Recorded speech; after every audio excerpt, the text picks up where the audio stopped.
یہ کہنا تو مشکل ہے کہ شیم کسی ایک ذریعے سے انسان میں داخل ہوتی ہے۔ ماہرین کے مطابق اس کے مختلف ذرائع ہیں۔ ماہرین کے مطابق شیم ایک یونیورسل ایموشن ہے۔ جتنے بھی نفسیاتی عارضے ہیں ان میں شیم کا کہیں نہ کہیں عمل دخل ہوتا ہے، چاہے وہ انگزائٹی ہو، ڈپریشن ہو، ایموشنل ایٹنگ یا ایٹنگ ریلیٹڈ ڈس آرڈرز ہوں، یا اور جتنے بھی عارضے ہیں ان میں شیم کا بہت زیادہ عمل دخل ہوتا ہے۔ بچے کی زندگی کے پہلے 2 سال بہت اہم ہوتے ہیں۔ وہ وربل اور نان وربل کمیونیکیشن کے ذریعے بہت ساری شیم اکٹھی کرتا ہے۔ ہم اسے بہت سارے ایسے وربل اور نان وربل طریقوں سے شیم زدہ میسیج دیتے ہیں جس سے اس کی اپنی آزادی اور خود مختاری افیکٹ ہوتی ہے۔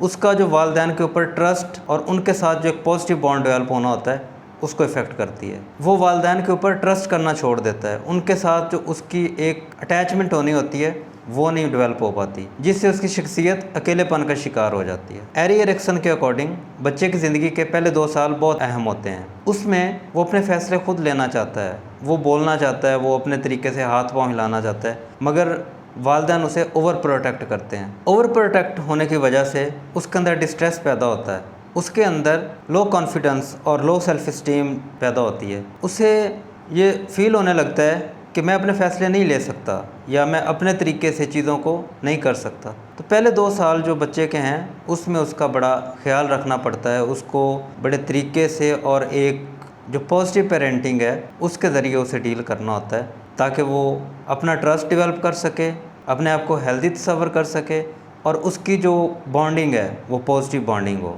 شیم کا پہلا سورس ہماری فیملی ہوتی ہے۔ آپ نے دیکھا ہوگا کہ ہماری فیملی میں 2-4 ایسے قربانی کے بکرے ہوتے ہیں جنہیں ہر کوئی آ کے بات سنا جاتا ہے۔ کچھ بھی ہو گھر میں تو پہلے انہی کا نام لیا جاتا ہے کہ اس نے کیا ہوگا۔ کوئی بھی مسئلہ، کوئی بھی چیز ہو جائے تو پہلا یہی ذہن میں خیال آتا ہے کہ اسی نے کیا ہوگا، اسی کی وجہ سے ہوا ہے۔ اور وہ والے جو لوگ ہوتے ہیں وہ پورے خاندان کی شیم اپنے اندر سما لیتے ہیں۔ ان کو لگنے لگ جاتا ہے کہ میں تو ہوں ہی اسی لیے، یا میں جو بھی کروں گا وہ غلط ہی ہونا ہے۔ ایون کہ وہ صحیح بھی کام کرے تو اس میں بھی وہ سوچتا ہے کہ غلط ہی ہوگا، اس کا آؤٹ پٹ جو ہے وہ غلط ہی آئے گا۔ وہ پورے خاندان کی شیم اپنے اندر لے لیتا ہے اور اپنی سیلف اسٹیم، اپنی سیلف ورتھ اور اس کی جو اپنی ایبلٹیز ہوتی ہیں ان کو وہ زنگ آلود کر دیتا ہے اور اپنی زندگی کو ضائع کر دیتا ہے۔ اسی طرح سے اس میں ہمارے خاندان کا قصور نہیں ہوتا یا والدین کوئی بھی بڑے ہوں ان کا قصور نہیں ہوتا، وہ خود اپنے لیول پہ افیکٹ ہوئے ہوتے ہیں کیونکہ وہ زندگی میں اتنا نہیں کچھ کر سکے، یا وہ سوچ رہے ہوتے ہیں کہ ہم نے خود اتنا کچھ نہیں کیا یا اتنا نہیں کما سکے کہ اپنے بچوں کو اچھی زندگی دے سکیں، یا ان کے اپنے جو خواب یا چیزیں ہوتی ہیں وہ پوری نہیں ہو سکیں، اسی لیے وہ اس طرح کے کمنٹس آپ کو کرتے ملیں گے کہ کوئی شرم کر لو، کچھ کر لو، یار تم نے ایسے ہی رہنا ہے، یار تم سے کچھ نہیں ہونا، یار کچھ تو کر لو، کچھ تو لحاظ رکھ لو ہمارا۔ بیسیکلی وہ اپنے جو ان کے ڈاؤٹس پڑے ہوتے ہیں، اپنے جو گیپس پڑے ہوتے ہیں، اپنی جو شیم پڑی ہوتی ہے وہ بچوں میں ڈال رہے ہوتے ہیں، بچوں میں انڈیوس کر رہے ہوتے ہیں، اور اس کا نقصان یہ ہوتا ہے کہ بچے کی جو اپنی ایبلٹیز ہوتی ہیں وہ خراب ہونا شروع ہو جاتی ہیں۔ بچہ اپنا سیلف کانفیڈنس کھو دیتا ہے، سیلف اسٹیم اس کی لو ہونی شروع ہو جاتی ہے اور اس کی وجہ سے وہ اچھا پرفارم نہیں کر سکتا۔ بہت سارے ایسے میسیجز جو کہ احساس کمتری پر مبنی ہوتے ہیں، انسان کو لو فیل کرواتے ہیں، انسان کو محسوس کرواتے ہیں کہ وہ کمزور، لاچار اور بے بس ہے۔ جیسا کہ بچے کو کہنا کہ تم تو ہو ہی ایسے، تم نے تو ایسے ہی کرنا تھا، تم سے تو یہی امید تھی، دیکھا میں نے کہا نہیں تھا کہ اس نے ایسے ہی کرنا ہے۔ اس طرح کے اور بہت سارے کمنٹس ہیں، بہت ایسے میسیجز ہیں جو ڈیلی بیس پہ ہم سنتے ہیں۔ آپ ان میسیجز کو ریکال کیجئے جو آپ کو ملتے ہیں، ان کو لکھیے کون سے ایسے میسیجز ہیں جو ڈیلی بیس پہ مجھے فیملی کی طرف سے ملتے ہیں، کون سی ایسی باتیں ہیں جو آپ کی سیلف اسٹیم کو افیکٹ کرتی ہیں۔ اس کا سیدھا سا آئیڈینٹیفیکیشن کا طریقہ ہے، کوئی بھی ایسی بات، کوئی بھی ایسی چیز جس میں آپ اگلے بندے سے آئی کانٹیکٹ مینٹین نہ رکھ پاؤ، آپ اپنی گردن جھکا لو، یا آپ کو اپنے اندر بے چینی محسوس ہو، ایک ڈسٹریس پیدا ہوتی محسوس ہو، تو اس وقت آپ اس بات کو لے کے شیم زدہ ہوتے ہیں۔ اس کو آپ نے آئیڈینٹیفائی کرنا ہے، اس کو لکھنا ہے۔ ہم اس کو کیسے ٹیکل کر سکتے ہیں آگے ہم اس کو دیکھیں گے۔ Fear of rejection shame base family میں بہت زیادہ ہوتا ہے۔ بچہ اپنے آپ کو اکیلا محسوس کرتا ہے، وہ اپنے آپ کو وکٹم کے طور پہ دیکھتا ہے۔ بچہ اپنے آپ کو گھر میں لیفٹ لان سمجھتا ہے، وہ سمجھتا ہے کہ وہ بیکار، ناکام ہے، کیونکہ اسے اگنور کیا جا رہا ہوتا ہے۔ والدین اتنے زیادہ مصروف ہوتے ہیں اپنے کاموں میں، اپنی چیزوں میں اتنے زیادہ الجھے ہوئے ہوتے ہیں کہ وہ بچے کو ٹائم ہی نہیں دے پاتے۔ اس کو سننا تو دور، اس کو دیکھتے ہی نہیں ہیں، اور کبھی کبھی ایسا ہوتا ہے کہ وہ جان بوجھ کے اسے اگنور کر رہے ہوتے ہیں۔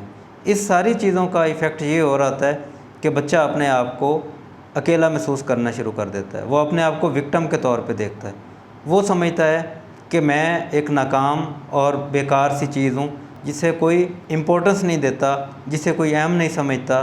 کبھی تو ایسا ہوتا ہے ہفتے اور مہینے لگ جاتے ہیں، والدین اپنے بچوں کو نہیں ملتے بھی ہیں تو بس ایک سرسری سا سلام دعا ہوتا ہے اور اس کے بعد ختم۔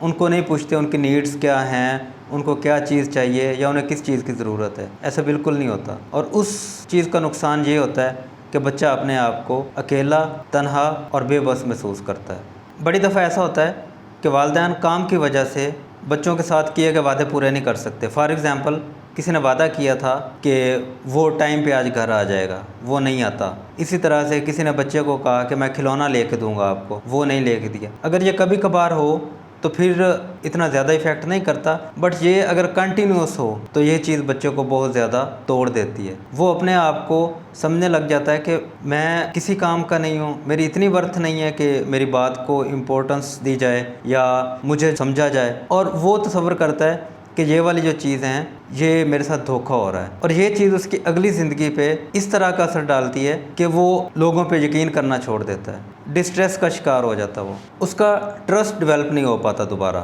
وہ اپنے ٹرسٹ کو ڈیمیج کر دیتا ہے۔ تو یہاں پہ اس چیز کی ضرورت ہے کہ بچے کے ساتھ جو کمٹمنٹ کی جائے اسے پورا کیا جائے۔ کوشش کریں کہ وہ والی کمٹمنٹ کریں جو آپ پوری کر سکتے ہیں، اگر نہیں ہو سکتا تو وہ کمٹمنٹ نہ کریں، یا اس کی جگہ پہ کوئی وہ والی کمٹمنٹ کریں جو آپ پوری کر سکیں۔ اس سے بچے کا کانفیڈنس بڑھے گا اور اس سے اس کی سیلف اسٹیم بڑھے گی، اس سے وہ ٹرسٹ کرنا سیکھے گا، اس کا ٹرسٹ ڈیولپ ہوگا لوگوں کے اوپر۔ جب آپ اسے حوصلہ دیں گے، جب آپ اسے کریج دیں گے، جب آپ اسے ہمت دیں گے تو وہ اٹھے گا اور ایک اچھے انسان کی صورت میں آگے بڑھے گا۔